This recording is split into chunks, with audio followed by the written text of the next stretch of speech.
questions.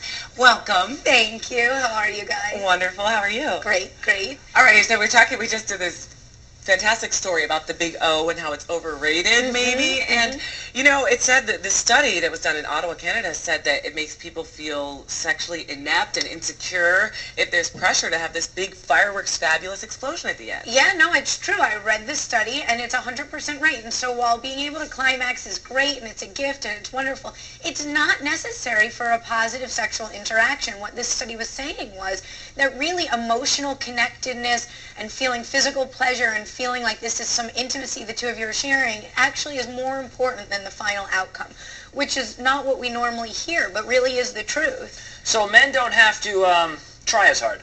You know what, David? Well, it's still important. It's right. It's not that they don't have to try as hard, but for the men watching, what it means is that sort of focusing on this final outcome is missing the point, that you're really better off to make the woman feel close and connected to you. Actually, I was doing some reading as well, and it turns out this is not just a situation for women. There's some men also that don't have the big O. There are some men, and again, if we just focus on the final outcome, it sets us up to be over-interested in something and miss the whole experience. And so yes, and actually tantric sex and sort of those Eastern practice of sex talks about just being present and being in the moment and not really worrying about the final outcome. Okay, another thing, I don't know if you just caught us at the coffee bar. We were talking about what guys wish. What we wish you knew about us. Yeah, yes. Whatever. So there was a lot of things complimenting them.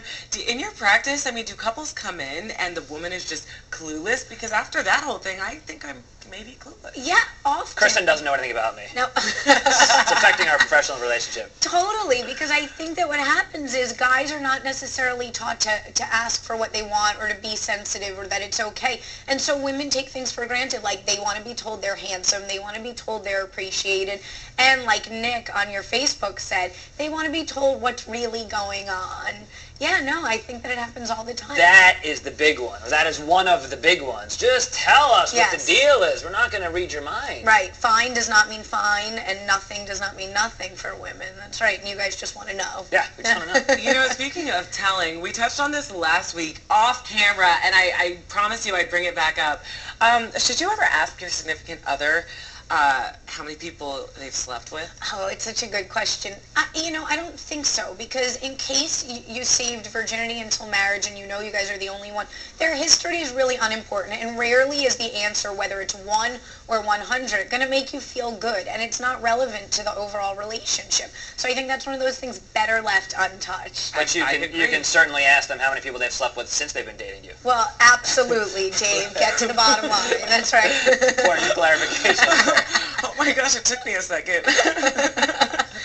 Thank you, Dr. Paz. Thank you, guys. All right, don't panic. Dr. Paz, she's headed back to the chat room to answer your questions if they're too hot for TV. And how's your sex life? Take our survey on South